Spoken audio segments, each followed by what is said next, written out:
इस वीडियो में हम बात करेंगे कि अवतल और उपतल दर्पण के लिए जब विभिन्न स्थितियों पर बिंब की स्थिति हो तो इनका प्रतिबिंब कहाँ पर बनेगा और जो प्रतिबिंब है वो वास्तविक होगा या आभासी होगा और उसका आकार कैसा होगा। तो देखिए यहाँ पर शुरू कर रहे हैं हम अवतल दर्पण के साथ में। और ये जो बिंब की स्थिति है यानी वस्तु जो है इसको वक्रता केंद्र से हमने काफी दूर यानी इसे काफी परे रखा है और यहाँ पर वस्तु रखी हुई है।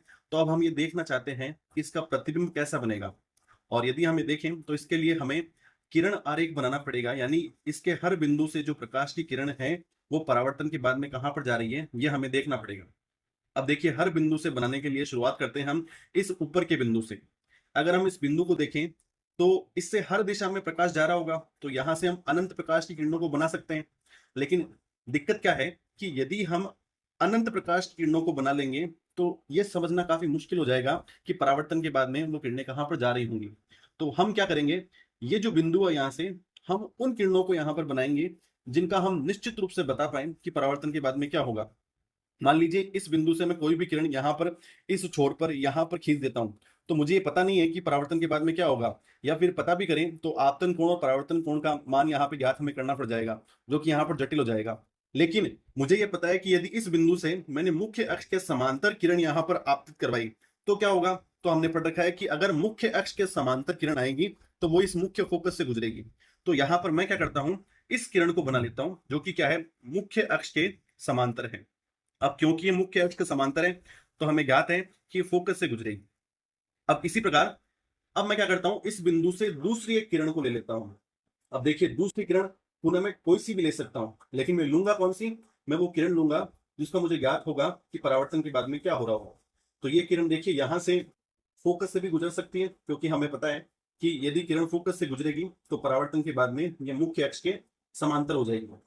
लेकिन मैं यहाँ पर जो किरण बनाना पसंद करूंगा वो ये देखिए ध्रुव से गुजरने वाली किरण होगी क्योंकि इसमें आपतन और परावर्तन कोण को देखना काफी आसान हो जाएगा। तो मैंने यहाँ पे क्या किया है, देखिए मैंने इस बिंदु से ध्रुव से गुजरती हुई एक किरण को यहाँ पर आपतित करवाया है। और परावर्तन के बाद में क्या होगा, ये जो आपतन और परावर्तन कोण है ये बराबर रखते हुए ये किरण यहाँ से परावर्तित हो जाएगी। तो कुल मिला के क्या हुआ कि मैंने एक किरण यहां से मुख्य अक्ष के समांतर ली जो कि मुख्य फोकस से गुजरी और फिर मैंने यहाँ पर ध्रुव पर एक किरण को आपतित करवाया जो कि इस प्रकार यहाँ पर आपतन और परावर्तन कोण को समान रखते हुए ये गुजर गई। तो अब देखिए दोनों किरणों ने यहां पर प्रतिच्छेद किया है। इसका मतलब क्या हुआ कि यहां से जो भी प्रकाश की किरण निकलेगी वो हमेशा इसी बिंदु पर प्रतिच्छेद करेगी। यदि मैं इन दो किरणों के स्थान पर बहुत सारी किरणों को भी यहां पर बनाऊं तो वे इसी बिंदु पर प्रतिच्छेद करेंगी। और इसका मतलब क्या हुआ कि इस बिंदु का जो प्रतिबिंब है वो ठीक यहां पर इनके प्रतिच्छेद बिंदु पर बनेगा। देखिए यदि हम बहुत सारी किरणों को बनाएंगे तो क्या होगा, तो इस प्रकार हमें दिखाई देगा कि अगर बहुत सारी किरणों को हमने बनाया तो ये बहुत सारी किरणें जो हैं ये ठीक इसी बिंदु पर क्या होंगी, यहाँ पर प्रतिच्छेदित होंगी और इस बिंदु का एक स्पष्ट प्रतिबिंब यहाँ पे बनेगा। और स्पष्ट प्रतिबिंब तो देखिए यहां पर होगा और यदि प्रतिबिंब यहां पर है तो मैं एक पर्दे पर इस प्रतिबिंब को प्राप्त कर सकता हूं। देखिए यदि मैंने यहां पे एक पर्दा लगाया है तो इस बिंदु का एक स्पष्ट प्रतिबिंब यहां पर इस पर्दे पर बन जाएगा। अब देखिए इस बिंदु पर स्पष्ट प्रतिबिंब होगा यदि इसकी स्थिति को मैं आगे पीछे करूंगा यानी पर्दे को आगे पीछे करूंगा। यानी जैसे मान लीजिए अगर मैं इस पर्दे को यहां पर ले आता हूं तो ये जो प्रतिबिंब है अब स्पष्ट नहीं होगा, ये अस्पष्ट हो जाएगा, ब्लर हो जाएगा थोड़ा। ठीक है, इसी प्रकार यदि मैं इसको थोड़ा पीछे कर देता हूं तो सभी किरणें एक बिंदु पर नहीं आ रही है। इसका मतलब क्या हुआ कि पुनः ये जो प्रतिबिंब है इस बिंदु का ये जो प्रतिबिंब इस पर बनेगा ये अस्पष्ट हो जाएगा। कहने का मतलब क्या हुआ कि केवल यहां पर जब मैं पर्दे को रखूंगा तो मेरे को स्पष्ट प्रतिबिंब मिलेगा। अब देखिए क्योंकि यहां पर बहुत सारी किरणों को यदि हम रखेंगे तो उनको देख पाना कि परावर्तन के बाद में क्या हो रहा है ये काफी मुश्किल हो जाएगा। लेकिन हमें पता है कि यदि हम केवल दो किरणों को लेकर चले तो इनके प्रतिच्छेद बिंदु पर प्रतिबिंब बनेगा। तो हम केवल दो किरणों से ये पता लगा सकते हैं कि प्रतिबिंब कहां पे बन रहा है। तो हम ठीक है ऐसा ही करेंगे। देखिए यहां पर हमने बाकी सब किरणों को हटा दिया है और केवल दो किरणों की बात हम यहाँ पे कर रहे हैं। देखिए अब इस बिंदु का प्रतिबिंब तो यहां पर बन चुका है। यदि मैं इस पूरे वस्तु की बात करूं तो क्या होगा, इस पूरी वस्तु में हर जगह से प्रकाश की किरणें निकल रही होंगी। तो अगर मैं इस बिंदु की बात करूं तो देखिए इस बिंदु की बात करूं तो इसका प्रतिबिंब कहीं पे यहां पे आ जाएगा। इसके नीचे बात करूं तो इसका प्रतिबिंब कहीं पे यहां पे आ जाएगा। और ठीक यहां पे इस छोर की बात करूं तो ये जो यहां पे ये छोर है मुख्य अक्ष के ऊपर ये जो बिंदु है यहां पर इसका प्रतिबिंब मुझे प्राप्त हो जाएगा। और पूरी वस्तु मुझे किस प्रकार दिखाई देगी, देखिए ये जो पूरी वस्तु है ये मुझे यहां पर इस प्रकार दिखाई देगी। तो इस वस्तु का, इस बिंब का ये प्रतिबिंब यहां पर बन जाएगा। अब देखिए, क्योंकि इन किरणों ने वास्तविकता में प्रतिच्छेद किया है, तो ये जो यहां पर प्रतिबिंब बना है ये भी वास्तविक प्रतिबिंब होगा। और जैसा कि हम ये देख सकते हैं कि वस्तु की तुलना में ये प्रतिबिंब छोटा बना है, तो इसका आकार क्या होगा, कम होगा। और क्योंकि ये वास्तविक है तो इस प्रतिबिंब को पर्दे के ऊपर प्राप्त किया जा सकता है। तो कुल मिला के बात क्या हुई यहाँ पर कि जब हमने वस्तु को वक्रता केंद्र से काफी दूर रखा तो इसका प्रतिबिंब फोकस और वक्रता केंद्र के बीच में बना, जो कि वास्तविक बना, उल्टा बना और वस्तु से छोटा बना। ठीक है। अब देखिए, यदि हम इसको प्रायोगिक व्यवस्था से एक बार समझने की कोशिश करें तो देखिए ये तो क्या हो गया कि अगर मैं पर्दा लगाऊंगा तो यहां पर इसका प्रतिबिंब मुझे प्राप्त हो जाएगा। अगर बात करें प्रायोगिक रूप में तो देखिए मैंने क्या किया है, यहाँ पर एक फोन में एक तस्वीर को लगाया है और यहाँ पर क्या हो गया, अपना उत्तल दर्पण हो गया, और ये जो बीच में है ये क्या हो जाएगा, इसका ध्रुव हो जाएगा। तो यदि हम यहाँ पे दर्शाएं तो देखिए ये अपना क्या हो गया, मुख्य अक्ष हो गया, यहाँ पर फोकस, ये वक्रता केंद्र हो गया। ठीक है। अब देखिए मैंने यहाँ पे क्या किया है, जो अपनी वस्तु है, जो हमारी वस्तु है, इसको वक्रता केंद्र से काफी दूर लगाया है, जैसा कि हमने यहाँ पर किया था। अब क्या होना चाहिए कि यदि मैं यहाँ से प्रकाश की किरणों को भेजूं तो प्रकाश की किरणें कुछ इस प्रकार आएंगी, जो समांतर किरण थी वो इस प्रकार फोकस से गुजरेगी, और जो ध्रुव पर गई थी किरण वो इस प्रकार यहाँ पर गुजरेगी। तो अब देखिए ये दोनों किरणें यहाँ पर आपस में प्रतिच्छेदित हो रही हैं। तो प्रतिच्छेदित अगर यहाँ पर है तो इस पर्दे पर मुझे यहाँ पर प्रतिबिंब मिलना चाहिए, और ऐसा होता भी है। देखिए यहाँ पर हम क्या करते हैं, इसको लाइट को थोड़ा कम करके देखते हैं, तो देखिए वो जो यहाँ पर तस्वीर थी उसका प्रतिबिंब हमें यहाँ पर इस पर्दे के ऊपर मिल गया। ये क्या है, उस वस्तु से छोटा है और उल्टा बना है। देखिए यहाँ पर हम इसे और स्पष्ट देख पाएंगे, ये जो हमारी वस्तु थी बिंब था, और ये जो इसका प्रतिबिंब बना है वो है, जो कि क्या है, उल्टा है और छोटा है। तो इस प्रकार हम ये देख सकते हैं कि यदि वस्तु क्या होगी, यदि वस्तु इससे काफी दूर होगी वक्रता केंद्र से, तो इसका प्रतिबिंब यहां पर बनेगा, यानी फोकस और वक्रता केंद्र के बीच में छोटा और उल्टा बनेगा। ठीक है। तो अब देखिए इस बिंदु पर ये किरणें आपस में कटने के बाद में जब ये आगे की तरफ निकली है, इस जगह पे यदि मैं एक बड़ी आंख को लगा के देखूं या कोई कैमरा लगा के यहाँ पे देखूं, तो मुझे ऐसा लगेगा, ऐसा प्रतीत होगा कि ये किरण जो है ये इस बिंदु से शुरू होके आ रही है, मतलब यहाँ से इसका उद्गम हो रहा है, और ये किरण जो है इसका उद्गम यहाँ से हो रहा है। मतलब ये दोनों किरणें मुझे इस बिंदु से निकलती हुई प्रतीत होंगी। तो इस ये जो प्रतिबिंब है मुझे यहाँ पर दिखाई देगा, मतलब यहां से मैं इस प्रतिबिंब को उल्टा यहाँ पे देख सकता हूं। और यदि प्रायोगिक व्यवस्था में इसको हम देखें तो यहाँ पे देखिए हमें एक उल्टा प्रतिबिंब यहाँ पे दिखाई देगा। तो कहने का मतलब क्या हुआ कि यहां से हम उल्टा प्रतिबिंब देख सकते हैं। ठीक है। अब देखिए ये जो यहाँ पर बिंब है, वस्तु है, ये वक्रता केंद्र से काफी दूर थी। अब चलिए हम क्या करेंगे, इसको धीरे धीरे इसके पास लाना शुरू करेंगे। तो अब देखिए यहाँ पर ये तो क्या है, इसका प्रायोगिक हो गया रूप। अब यहाँ पे देखिए, अब मैंने क्या किया है, जो वस्तु यहाँ पे दूर थी इस वस्तु को मैं पास में लेके आ गया हूँ। तो जब मैं पास में लेके आया तो वो किरण जो कि मुख्य अक्ष के समांतर थी वो तो उसमें तो कोई परिवर्तन नहीं होगा, लेकिन ये किरण जो कि यहाँ पर क्या था, यहाँ से ध्रुव पर जा रही थी, अब वो यहाँ से नहीं जाके इस बिंदु से ध्रुव पर जाएगी। तो देखिए कहने का मतलब ये जो कोण है ये कोण बढ़ जाएगा, ये जो आपतन कोण है ये बढ़ जाएगा, और यदि आपतन कोण बढ़ जाएगा तो परावर्तन का कोण भी बढ़ जाएगा। तो कहने का मतलब अब ये जो किरण आरेख है ये इस प्रकार मुझे दिखाई देगा। देखिए यहाँ पर आपतन कोण बढ़ गया है और ये परावर्तन कोण भी बढ़ गया है। अब जैसे ही ये परावर्तन कोण बढ़ा, क्या हुआ कि जो किरणें यहां पर प्रतिच्छेदित हो रही थी, यहां पर आपस में कट रही थी, वो यहां पर नहीं कट के थोड़ा आगे कट गई हैं। मतलब इस बिंदु पर अब मुझे प्रतिबिंब प्राप्त हो जाएगा। तो कहने का मतलब क्या हुआ कि इस बिंदु का प्रतिबिंब यहां पर प्राप्त होगा, और अगर पूरी वस्तु की बात करें तो पूरी वस्तु का प्रतिबिंब मुझे इस बिंदु पर यहां पर ऐसे प्राप्त हो जाएगा। तो हमने क्या देखा कि जैसे ही मैंने यहां पर इस वस्तु को वक्रता केंद्र के पास किया, प्रतिबिंब क्या हुआ, प्रतिबिंब भी वक्रता केंद्र के पास में आया। और उल्टा है ये प्रतिबिंब, क्योंकि किरणें वास्तविकता में यहां पर कट रही हैं, तो ये वास्तविक प्रतिबिंब है। और पहले से क्या हुआ, पहले प्रतिबिंब यहां पे बन रहा था तो इसका आकार थोड़ा छोटा था, अब इसका आकार थोड़ा बढ़ गया है। कहने का मतलब क्या हुआ, जैसे ही मैंने इसको इधर खिसकाया इसका आकार बढ़ गया है। ठीक है। तो अब देखिए इसको प्रायोगिक व्यवस्था में समझने की कोशिश करते हैं। ये हमारी क्या है, तस्वीर है। अब जैसे ही मैं इसको इस तरफ खिसकाऊंगा, यानी वक्रता केंद्र की तरफ खिसकाऊंगा, ये जो मेरा यहाँ पर जो प्रतिबिंब बना हुआ है ये भी क्या होना चाहिए, ये पीछे की तरफ खिसकना चाहिए और इसका आकार बढ़ना चाहिए। ठीक है।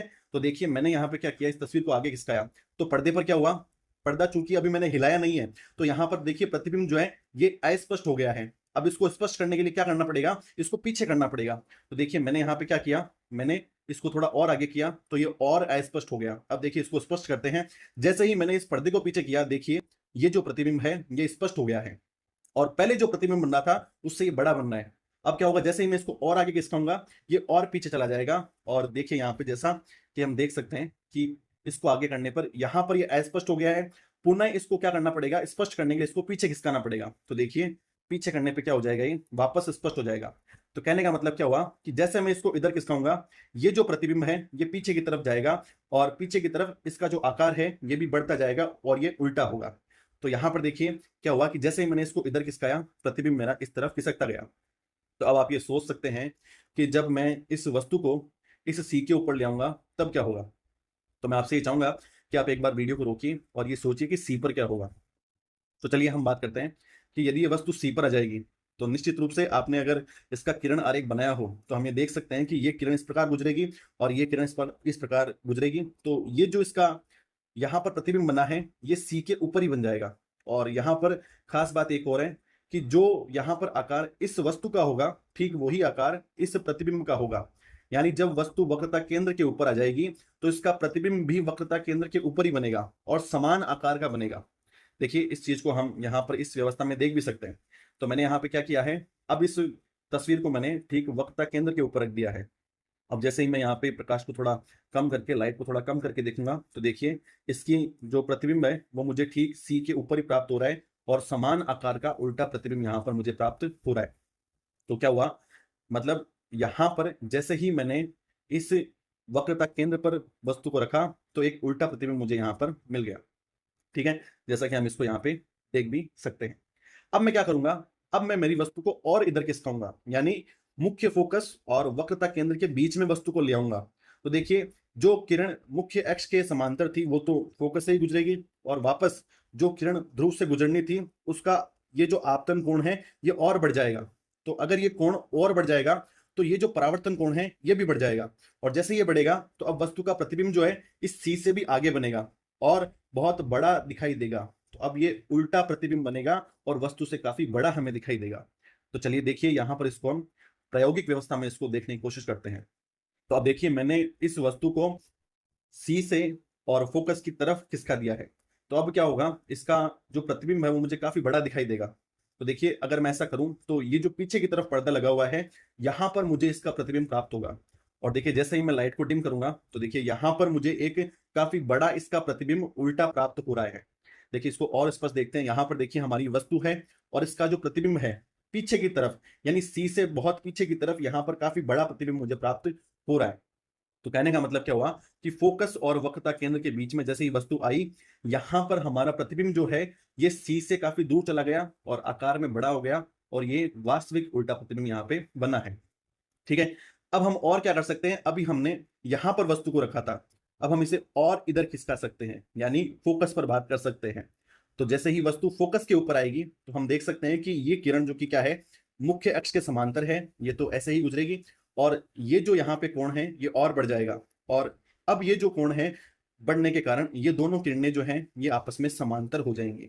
और जैसे ये समांतर हो गई तो अब हम ये सोच सकते हैं कि ये इधर कहीं पे भी कटती हुई दिखाई नहीं देगी, और यदि ये वास्तविकता में नहीं कटेंगी तो कोई प्रतिबिंब वास्तविक नहीं बनेगा। यानी यहां पर हम ये बोल सकते हैं कि वास्तविक प्रतिबिंब नहीं बनेगा।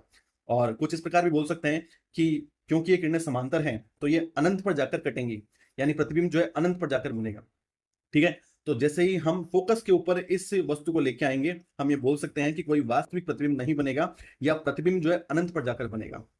लेकिन हमें यहाँ पर भी रुकने की आवश्यकता नहीं है। हम इस प्रतिबिंब को देखिए यहाँ से हमने शुरू किया था और इधर किसका इसको हम जारी रख रहे हैं। अब फोकस से भी क्या कर सकते हैं, इसको इधर ला सकते हैं।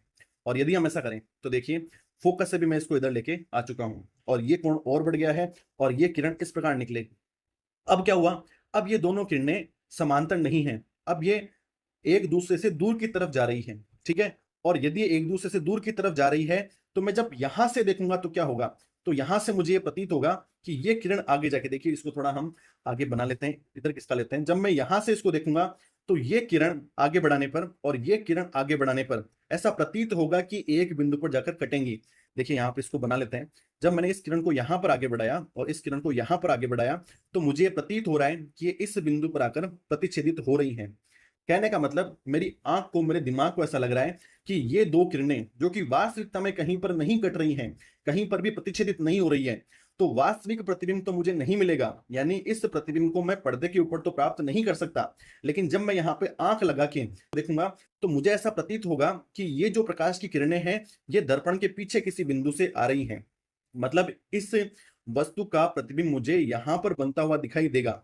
और यदि मैं देखो इस बिंदु का मैंने यहाँ पे प्रतिबिंब बनाया है, अगर पूरी वस्तु को बनाऊं तो ये प्रतिबिंब जो है मुझे कुछ इस प्रकार दिखाई देगा।